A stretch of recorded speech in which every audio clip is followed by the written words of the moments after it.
Rachel Meginnes is an artist and a coach. And as an artist, she works with found quilts, pulling them apart, experiencing their maker's logic in conversation with her own practice.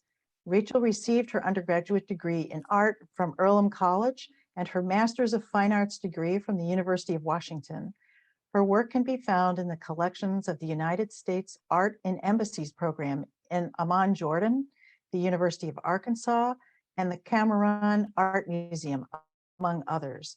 She spent 2 years studying traditional Japanese textile processes in Morioka, Japan, from 2005 to 2011. She co-owned and operated an international rug company based out of Sikkim, India, and Seattle, Washington.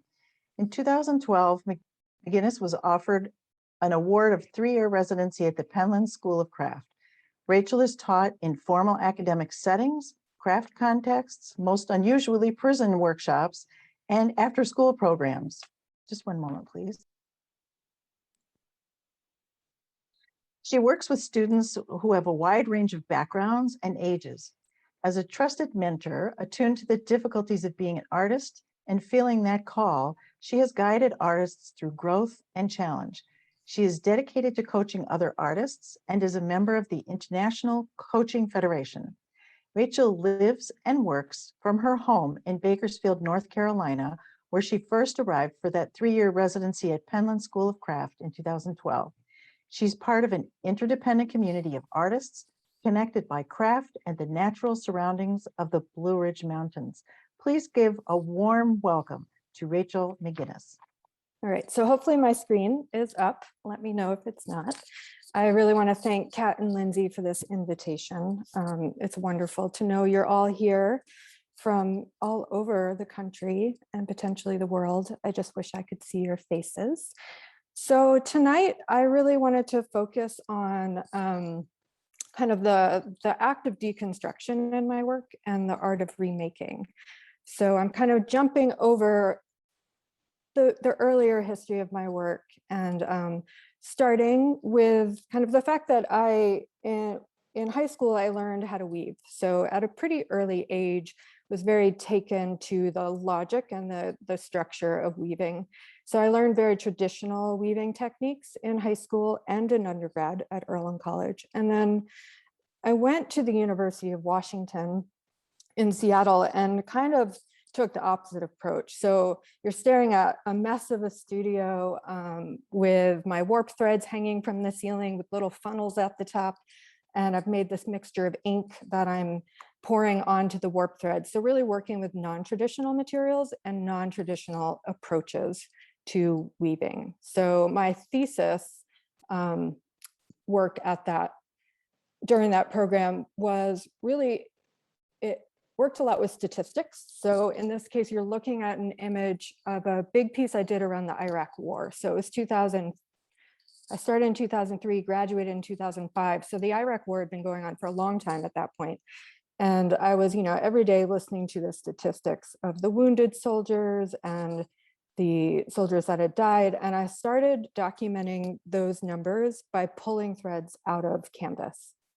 So on the right-hand side, you can see the rolled canvas and the black ink. The black ink really represented kind of that emotional grief I would hear when I heard the numbers on the radio. And then each day I would traditionally whitewash over those inked areas. So day by day, I'm pulling threads, I'm inking, and I'm whitewashing. And it was really a metaphor for how I was dealing with kind of that news and the emotional kind of heartache of that history at the time.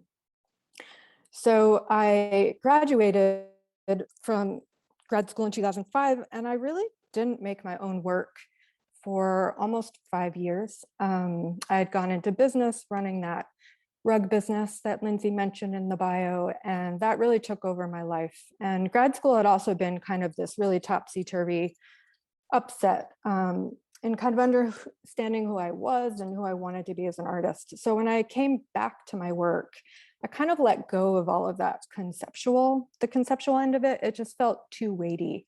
And rather than sitting down to the loom and working with numbers and statistics, I actually ended up just working with commercial cloth that I could get at any fabric store. And I started unweaving it like I had with the Iraq War piece. But what was different was the unweaving really didn't represent anything conceptual. So it was more the ability to transform something and to turn it into something new. So here you're seeing where I've gone in with a needle and pulled out the woven threads to create this grid pattern. And so I would take these structures and I would paint them so that I would stiffen them, and then I'd sand them by hand so that those regular holes that you saw by pulling the threads out vertically and horizontally would become these organic holes. So in this case, you're looking at a piece, it's about 3 feet wide, maybe 2 feet high. And it's made with just, your standard cloth that you can get at Joann's, that kind of Kona cotton. And it's been gessoed and sanded, and then paint has been transferred onto the surface and bled from the back. And with this piece, I would always just try these kind of wild things. And, I threw this in the washing machine to see what would happen. So a lot of that kind of deterioration you're seeing is coming from these processes being applied to the surface. So I really saw these pieces as landscapes, kind of captions of a moment. So here's an image of a sky, and then I'm kind of taking that sky imagery and literally transferring it onto these pulled thread canvases. So I'm printing out the image on a laser printer, and I'm directly transferring that using gesso or matte medium onto the surface, peeling the paper off, sanding, bleeding ink into the surface so that there's this deterioration of that original image and that kind of amalgamation of image into surface. Here's an image. I lived in San Francisco and Seattle for about 12 years, and I would just go around the city just documenting the walls I would find. This is actually from Fort Worden outside of Port Townsend, Washington, from an old fort where all the graffiti has kind of happened over time. And then I would take that image and transform it onto the cloth where it became its own image. At the end, there's paint on this surface, there's the transferred image, there's ink. And I was really taken with not only the ability to transform an image, to transform a cloth, but I was really taken with the holes and what you get to see through the hole, the shadows that the hole creates on the wall. So I started, rather than unweaving cloth, I started doing pulled thread embroidery. And so I would go in and as if pulling thread out of fabric didn't take long enough, stitching tiny little holes into fabric seemed to suit my speed. So here you're seeing the back of a piece and the front of that same piece where I've done the pulled thread embroidery, and then I've backed that piece with a painted cloth. And you're seeing those little bits of orange come through that 3D kind of holy surface. And so I experimented a lot with this embroidery. I would collect old textiles. So you're looking at an old piece of mattress ticking here. And I pulled that grid out just like I did for the landscape pieces. And then I'm going in and creating that little kind of decorative stitch that you're seeing that looks like little teeth. And that embroidery is becoming a large scale piece. So the piece you're looking at on the left is about 5 feet wide by about 6 feet tall. And all of those triangles fit within those stitched squares. And then the triangles are actually transferred from magazine imagery. So all of the blues and whites came from a set of Art Forum magazines. So I really saw this kind of act of transferring this color, I saw it as found color or collected color, much in the same way that a quilter might pull from their stash in their studio. I'm pulling from magazines. And the act of transferring, you lose some of that ink, you lose some of that text. And so here was a partner piece to that first ticking piece. So again, the text, the yellow, that is all coming from the magazine imagery, and really playing with quilt patterns and the stitching and seeing how it can all come together. So working with those vintage textiles, anytime I went to an antique store, I would just kind of gravitate towards these old textiles. And I started taking in old feed sacks. And in this case, what you're looking at is a feed sack that, if you, I don't know if you've ever felt them, but they're pretty thick. So you can't really go in and create holes in it through stitching because there's nowhere to move the threads around. So I actually had to do drawn thread embroidery where you pull threads out, and then that creates negative space that you can then shift the warp and the weft threads around. So in this case, I've removed threads. I've removed 2 threads every 2 threads. And then I've gone in and I've started stitching. So this is the first half of the stitch. And then the second half of the stitch creates that circle that you're seeing. And so in this case, I'm working with the printed imagery on the feed sack as the color in the piece, rather than applying it after I've done all of the embroidery. So here's that finished piece. You can see that feed sack imagery towards the bottom. And in this case, this is similar to that small little orange sample you saw, where the background, this piece has 2 layers and the background has like a blue mottled layer coming through all of those little holes. And I decided that, maybe taking the time to both remove pretty much every other thread in a piece and then doing the stitching maybe was a little too demanding. So I decided to play around with hand wovens that I could purchase that were kind of made where they were open and gauzy. So, this is just those scarves you can buy from Dharma Trading Fabric. So I would take them and cut them, piece them together, and then start stitching those. So in this case, that negative space already existed. So I could go in and cinch and create these shapes. And so I would create these embroideries just from these scarves. And then I would layer them over the feed sacks. And so all these tiny little kind of dots you're seeing, or these white holes, are that embroidery that I made that you literally could put your fingers through, layered over the feed sack.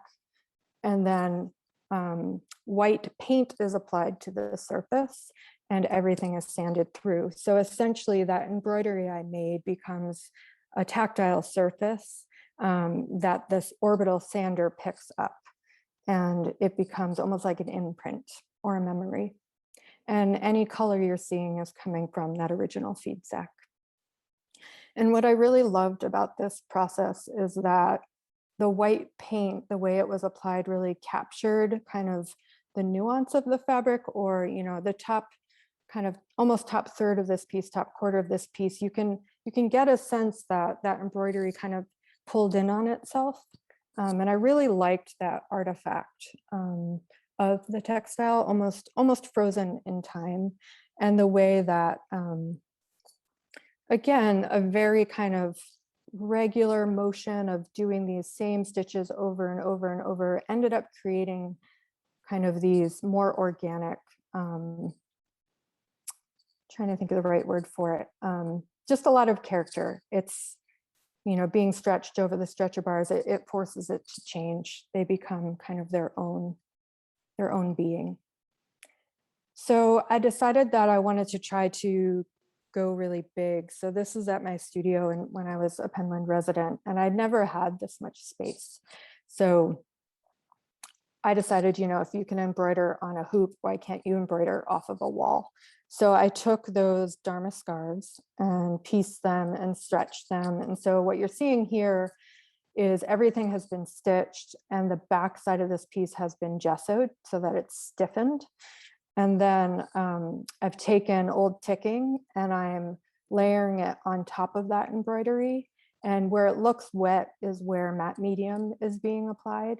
And so matte medium is soaking through that top surface of the ticking and adhering to the embroidery below. I then sandwiched another layer of cloth, in this case, kind of white neutral cloth on the other side, and then took an orbital sander to the piece. So by nature of the thickness of the fabric, maybe there's some bumps in the embroidery. The orbital sander kind of can get in deeper in certain places and maybe not so deep in others, or maybe even, after sanding for an hour, I just don't have the muscle strength that I did coming in. So you get these areas in the piece where the sanding will kind of pull pieces of fabric off. So in this case, you see the little bits of blue and white ticking coming through from underneath that white cloth on top. You also see the embroidery really embedded between the two surfaces. And in some cases, you see where the ticking totally removed as well. So there are actual holes in the piece. So I turned the piece over and I started patching wherever the holes had gone all the way through the piece with an old vintage tablecloth. So you can see kind of remnants of flowers and gingham, and then the piece gets turned over to reveal the final piece. So what I really loved about this process, and just to give you a sense of scale, this is about 6 by 6 feet large, is that kind of every layer of action gets embedded into this surface. So kind of you can see where the seams of the ticking were. They start to reveal themselves through the sanding. You can see the way the embroidery stretched in different ways. You can see the actual stitch, and then you can see where that fabric is coming through the holes. And so it just becomes this really, in this case, very nuanced, but it's kind of like time and effort and meditation kind of all rolled into one, with a little bit of history with the fabric that I'm using as well. So part of the beauty of being at Penland was having real support from the board members and people coming through at the school. So one of the board members commissioned me to work with her grandmother's needlework.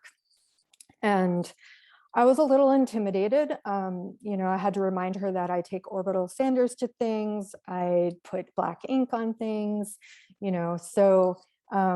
but she assured me that she gave me nothing too precious, that she would be upset if I destroyed it. So I kind of got up my courage and moved forward and started using this crocheted lace in the same way I did that embroidery I made off the wall. So I embedded it into fabric and let it be the release that this orbital sander picked up. And this kind of just started a whole new body of work. I received a commission.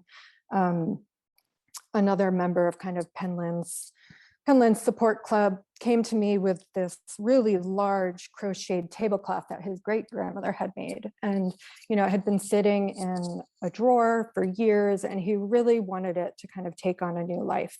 So again, I gave him the disclaimer and went to work. And so in a similar way, I decided to cover the crochet, but in this case, I wanted to play with what it was that I covered. So I decided to do a piecework on top of the crochet. So in this case, you're looking at all the pieces for the piecework, and then here I am piecing it. And what's happening on the sewing machine is that you're looking at the back side of the piecing, and wherever those seams come together, I'm putting a piece of pretty heavy cotton. I'm sewing that into the seam, and you're seeing the piece on the right, the whole piece, and those dark lines are that heavy cotton thread, and you'll get a sense soon what happens with those. So here's that crochet laid down on top of that piecework, and I'm applying matte medium to adhere the layers together once again. The matte medium allows for it to stay clear, and the acrylic is very flexible, which is essential for the fabric. So here I am starting to sand it. You can see in the top left corner where that sanding has started to take place, and the way that heavy blue cotton line is starting to pop through. So on the right, you're seeing me nearing kind of the first layer of sanding, almost being complete. And then here is a detail of the finished piece. That faint lace structure is coming through. One of the requests from the commissioner was that, he wanted to embrace that it was this like domestic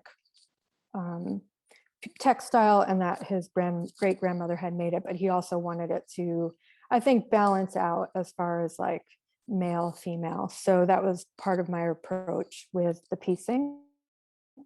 And then here it is in his bedroom hanging above his bed. One of the beautiful things about working with fabric, as I'm sure you all know, is that it's lighter than a painting. So to hang this above someone's bed does not quite feel as frightening as having a large heavy frame hanging over you. So after this piece, I started kind of following that literal line of thread where I was embedding, kind of couching literally couching heavy threads onto fabric. So in this case, you're seeing another commission. So all of the line work is done with different diameters of thread that have been couched onto the surface and then gessoed and painted. And in this case, a map, an image of a map has been transferred onto this piece. So again, scale wise, this is about 3 feet by between 6 and 7 feet high. And then here's a piece. You can really start to see the dimensionality of the couched stitching on that surface and the way that the sander kind of comes into play to enhance and embed, again, really embed that gesso and the paint into the fabric and the textile. And so this was kind of an aftershoot from that, still playing with maps. In this case, it's a map. I'm not sure how many of you know of Black Mountain College in North Carolina. That started in the 30s, but it's been, you know, a continual kind of point of inspiration for me. So I found a hand-drawn map of the farm that was at the school and embedded this, kind of created this couched embroidery onto a new piece of fabric that I then covered with a vintage textile that I found in Black Mountain, North Carolina. So you'll see that gingham coming through. So layers and layers of cloth, layers of stitching, and then sanding going over the surface to accentuate the details from underneath. And I again kind of kept going with that couching. I was really loving the 3-dimensional surface, and I decided to kind of forego old fabric, forego kind of any sort of found imagery, and in this case just started playing with geometrics. So here you see I'm kind of working with this one shape and dissecting it and deconstructing it. And on the right, you can see the first layer where I've taken this hand-woven fabric, I've laid that over a template, and then that is, so I've laid the hand-woven over a gauze that's then laid over a template that you can still see, and I've stitched just really loosely over those shapes to hold everything together. I then gesso that after it's all been couched. So those shapes have been couched. It started, you can see how stiff it is at this point. And then I lay a piece of thin cotton fabric over this using gesso and then go in with the sander. And because the gesso is pliable, when you start putting the heat of the sander and the pressure of the sander, it starts to really form that surface. So it has, I like to call it a 2.5D surface. And so here's that finished painting stretched on a canvas. And again, the color here is painted paper that's been transferred onto the surface. So, you know, I think this whole talk is really trying to show the evolution of process in my work, the way, you know, maybe a commission here, a found object there kind of forces me to think, what if? And then I start down that path, and that what if turns into 10 what ifs. So in this case, you know, I'm working with an old quilt fragment that I've deconstructed. So all of the pieces have come apart. The back is now on the front. The floral that's behind there is another vintage fabric I had found. And the stitching you're seeing is couching that I've stitched onto there, but it's following the old quilt lines. So that pattern was the original quilted pattern. And then on the right, you're seeing the finished piece where I've then laid another piece of cloth and sanded into the surface. So the colors coming from the original quilt fragments, the patterns coming from the original quilting, and it's all kind of merging together into this final work. So I did a series, and these actually, the next few images are the pieces that are in the Art and Embassies program in Jordan. And here what's kind of taking place. So again, kind of like a potter, maybe changing their handle shape. I'm always kind of adding one more detail or adding one more layer. So kind of this abstract, almost like mold-like surface is the fact that the batting of this quilt fragment is actually embedded into the piece. So you're seeing the couching, you're seeing the original stitch lines, you're seeing the fabric, and then the batting of the piece is also acting as a point of kind of resistance for the sander. So it's relief that's getting picked up in that piece. So these are examples of some more of the pieces in that series where the original stitching and then my added cordage or couching is is affecting the surface of the cloth and the final painting. And then in this case as well, so you get multiple layers of a quilt and the batting all forming together to create that 2.5D surface. So this is a small fragment that shows you a little bit more now that it's not stretched over a frame. You can see how it really does resemble. It's kind of like what I was really trying to do was to take a piece of a quilt here and imagine what would happen if those all 3 layers, the back, the batting, and the front, became one. And I had been collecting textiles during my residency at Penland. People had started gifting me old quilts, and I was about ready to move out. And I thought, you know, I better figure out what to do with these because I'm never going to have a studio this large and I can't carry these around with me everywhere. So I took out this quilt that had actually come to me from Michigan, but it had originally come from North Carolina. So it was kind of coming home. And I took it out of the bag and I thought, you know, I didn't really know what I was going to do with it. And I thought, well, I'll take it apart and maybe try to reconstruct it in a way that's more pleasing to me, just aesthetically.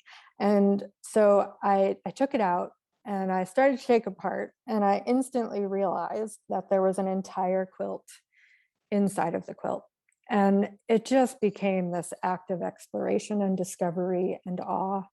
And so here is the inner quilt. You can see all of the shredding and just learning kind of the history of quilting. And you know, I've always known that it was about kind of saving and adapting and remaking, but to see just like the beauty of those old pieces and discovering when I wasn't, you know, I thought this quilt wasn't that old. So just seeing kind of the literal worn history in this piece.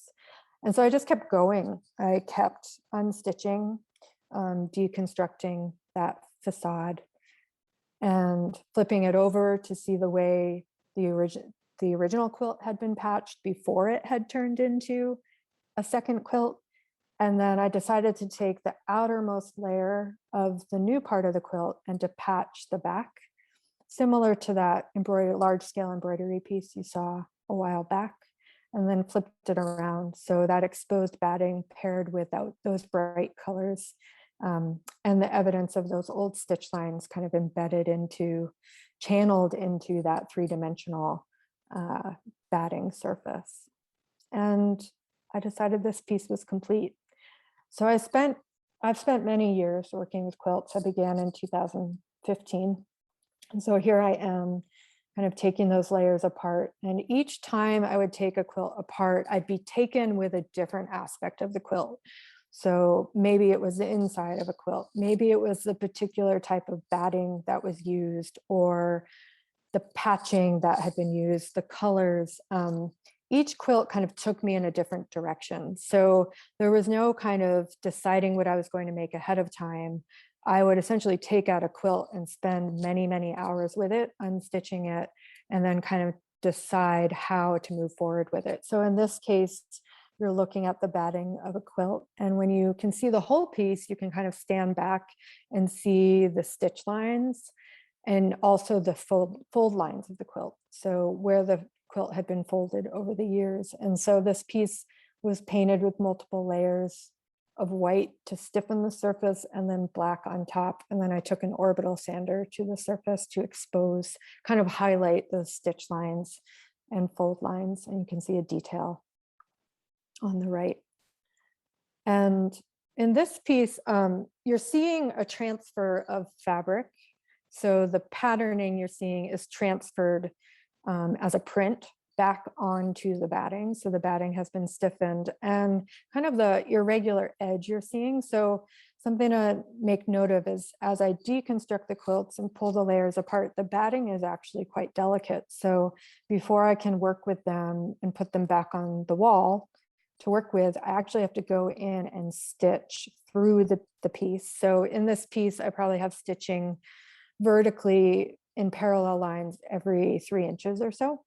And I'm kind of cinching and pulling to give the batting a little more shape. So it's not just kind of like flattened to the wall.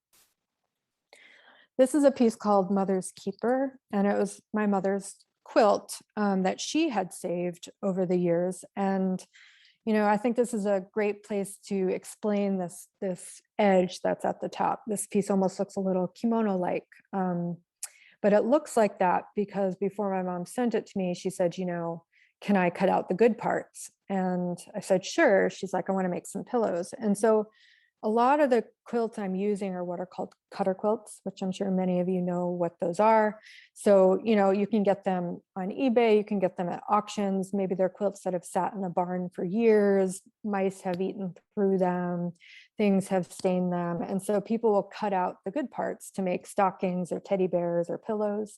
And so my mom sent me this piece, and you can see the stitching I've done going horizontally almost every 9 inches or so. And this piece is paper thin and it's covered with gold leaf and ink.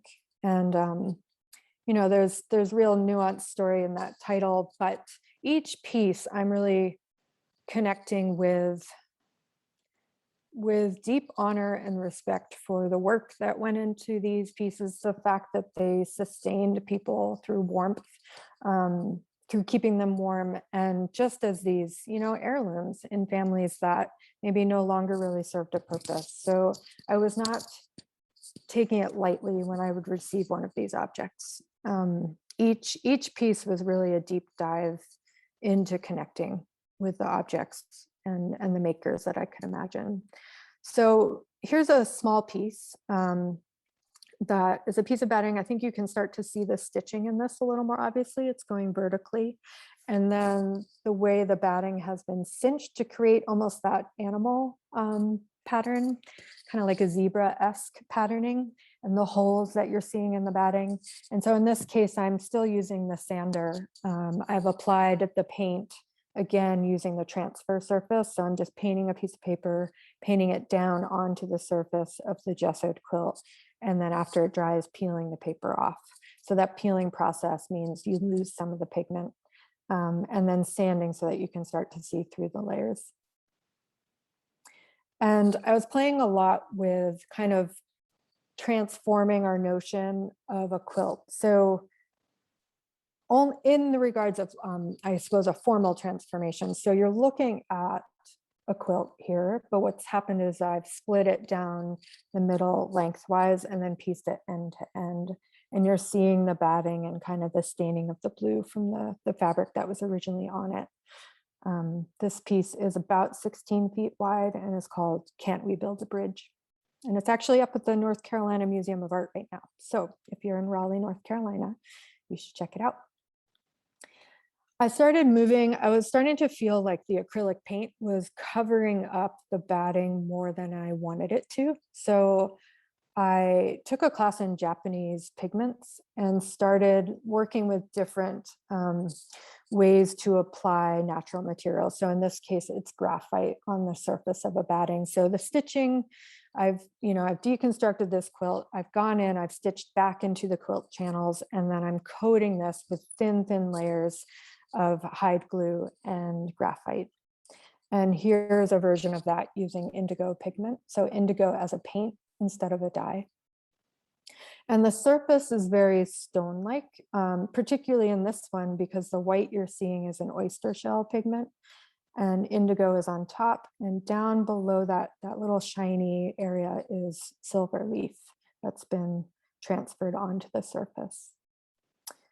And at this point, the pieces are they're really becoming paintings. So I'd say that more time is being spent on the painting of the work than even the deconstruction and the stitching into the work.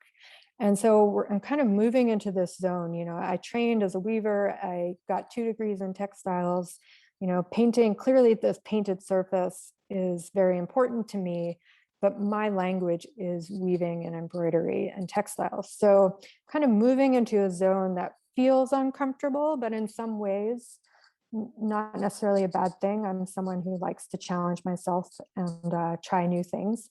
So this work is, you know, evolving. I have pigment, I have Japanese pigments in here. I have gesso. I have joint compound to kind of stiffen things and make them less shiny. There's transferred paint. It's kind of all of the above, a real kind of culmination of all the different techniques landing in one piece. And I started moving into using battings that seemed, I would have originally thought were too frail, too falling apart to be able to get back on the wall. So, you know, all of these pieces, I think it's important to say, are the scale of about, you know, a queen size quilt. So, you know, 6 to 7 feet, sometimes 8 feet high by anything from 5 to 7 feet wide.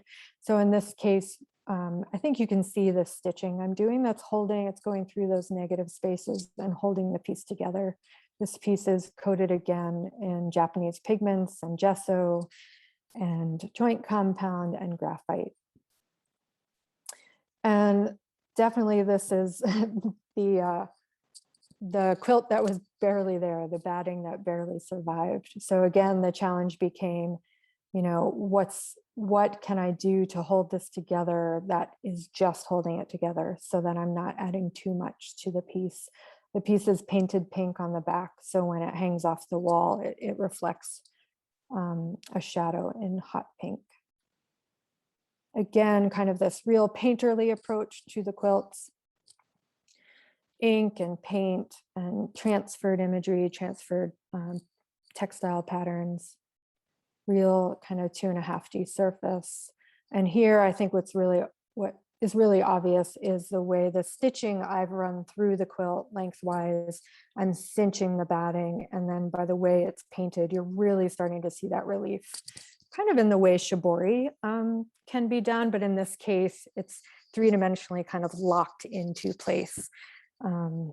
So I hit a point, this was 2019, I hit a point in my studio where the act of painting was really starting to paralyze me.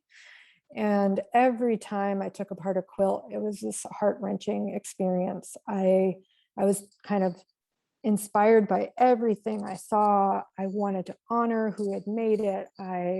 Essentially, there was a lot of fear there, and painting started to feel like I was covering up the surface too much. And the darkness, the ink, the drips, all just felt so heavy. And I decided for a solo show I did at Tracy Morgan Gallery in Asheville, I wanted to go lighter, and I wanted the whole act to just be brighter, more positive. I didn't want it to feel like I was like digging through all of the emotions in the world every time I went into a quilt. And so I started just not overthinking things, not even deconstructing them that much. So a lot of these pieces are the actual quilt sample that I've stitched into and cinched. In this case, I've coated it with a lot of layers of paint. You know, so I'm maybe unstitching and stitching a little bit, but then it's not as beladen or beholden with like expectations on my part for what it needed to be. So I'm transferring imagery of photographs I've taken. I'm working with spray paint. I'm working with staining with acrylic. In this case, in the blue area, you can see kind of these strips of paper that I haven't pulled all the way off. So in the past, I would have removed every ounce of paper from the transfer process, but I'm kind of there's a looseness coming into play that I wasn't allowing into the work before. This is a little piece, maybe 7 by 7 inches, where I've taken, you know, that painted paper I used to transfer onto a surface, and I'm laying it over the original quilt. So it's picking up the stitching that was kind of inherently there to begin with. Again, that's what's happening here. That little bit of yellow that's almost in the center of the piece is some embroidery that was on the quilt that's coming through from behind. So being a little more playful, a little less worried. Here I've put graphite over many, many layers of paint that didn't quite cut it. You can see the little ends of the thread that are cinching that batting together, kind of left loose at the end. Really playing with this. So in this one, I'm using the imagery that actually you saw in the third pulled thread landscape piece at the beginning. So that Fort Orden wall imagery. Then covering that, pairing that with the texture of the quilt, the stitching I've added to it, and then that transferred white paint on top. So again, a quilt that I haven't deconstructed, that I've added stitching to, transferring, leaving the paper pulp, and then bleeding that orange through the batting from behind. Going larger scale. So again, this is that kind of queen size quilt, and working with spray paint and transfer and ink, but trying to keep the colors bright. The triangle pattern on this quilt is an original image of the quilt I had taken apart. So kind of deconstructing, reconstructing. Again, this is, you know, a queen size quilt where a lot of the paper has been taken. So the colors and the imagery are coming from an image of the original quilt, transferred and altered. Letting the stitching be the majority of the piece. So this drape, these kind of 3 lines of stitching that are holding the whole piece together, and that's gold leaf at the top. And this little piece was part of that series. It's actually what started the series off, and it was a tiny little sample, maybe 9 inches high at its longest, and just with seed stitch over the entire piece. And I kind of saved this piece for the end of that series because it stuck with me more than any of the other pieces. I was really starting to feel that the paint I was using, the layers I was putting on, those bright colors were taking away from the original objects that I was using, and something didn't feel right to me about it.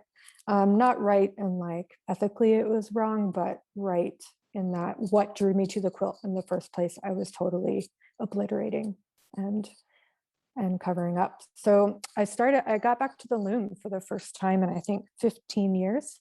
And I started taking the quilts. In this case, it's an entire quilt that's been cut up and rewoven. So when I know Lindsay mentioned that I spent time in Japan, and when I was there, I learned ikat. And so and rag weaving, actually, sakiori. So kind of took those 2 separate processes and combine them. So I would cut the quilts in a way that their original patterning would line up. But you have to imagine that this finished piece, which is about 6 or 7 feet long, before it was woven, was probably 18 feet long. So the original patterning is condensing and squishing and abstracting. So here you see 2 sides of the same quilt. You can kind of see how worn they are, how stained they are. On the left, you're looking at the front, and those 2 dark squares are wool that was eaten by moths, which is why it's deteriorating. And then all those stains, that ink stain on the back. And I've deconstructed the quilt entirely and cut up the pieces. And here I am weaving that top quilt. And then here's the finished piece. So really loving that there's evidence of the staining in the final work and evidence of that original quilt pattern, but it's altered, it's reoriented, it's stacked on top of itself. There was a real playfulness in this work. And it was at a time in my practice that I needed this very cathartic process. So a process where I could sit and not overthink. I could respond to color. I could respond to pattern. I could play. So in this case, this is little snippets of fragments of quilts that I've put together. So they were not originally belonging to themselves. And the bottom half of this, you kind of see these squished diamonds and this yellow coming through the red. So this piece was a fragment that where you see yellow, there was nothing. So before I'm weaving them, I'm kind of reconstructing them and layering them and making them sturdy enough to cut up and put on the loom. So this whole process, this was definitely the stinkiest quilt I had received. It sat outside for about a year until it didn't smell anymore, and multiple washings. And then I cut it up, and you can see that yellow and pink used to be a border that went around the entire quilt, but it had worn down over the years. And also, you know, this is a quilt from about the 1920s. You see that those stains, there's a black ink stain. The way these kind of quilt patterns become abstracted and can become their own piece. Part of what I love about this work is for all these quilts that kind of get destined to shelves and barns and attics, they really can take on a new life. So from very traditional to this is also a traditional pattern. So this is your standard kind of Texas star that's been cut and woven and abstracted. So small pieces and larger pieces. This is a smaller piece, about 18 inches wide by about 21 high. That staining, that piecing, those old colors. So these pieces, are all plain weave. They're all quite simple. And in my studio, I just have piles of quilts that people have gifted me. And I've spent a lot of time documenting them. This is one my mom sent me that she found at thrift shop, and documenting them, taking them apart, documenting that process, and then photographing them. So this is the front of the quilt I received. You can see the staining, you can see that mottled fabric. And then when I've deconstructed it and I flip that top over, I get to see what the original colors were. So here I am documenting the back of the quilt, the batting. I really love the way there's that ghost image of the green squares on the batting, the way the batting was patched. It's definitely a reminder of how much these quilts were kind of using what you had. And then here's the back of that quilt where you see the patterning kind of faintly come through. So I'm documenting those quilts at this point. My hope is, fingers crossed, that turns into a book. And then I'm taking all of these pieces and parts, the fronts, the backs, the battings, and I'm using them as my weaving materials. So I recently got a new to me TC1. So not the TC2, which people are buying these days, but a TC1, which is enabling me to work with digital imagery of the quilts that I'm taking apart and abstracting those. So I have a couple samples. These are not using quilt materials, but it's the general idea of the imagery and the way that texture can play a role with these really complex weave structures and the imagery that can be produced on a digital loom. So here you're looking at the front of that piece and the back of that piece. So again, part of my love for these quilts has been the insides and the outsides and how they transform. And so I'm working towards making double-sided pieces, and then working with, in this case, you're looking at hand spun wool that I've worked with, but that will soon be batting, working with kind of the original imagery of the quilt. So the 3 layers of the quilt will begin to merge into one image. So that's what I have for you tonight. And thank you so much for listening. And I would love to answer any questions that you have.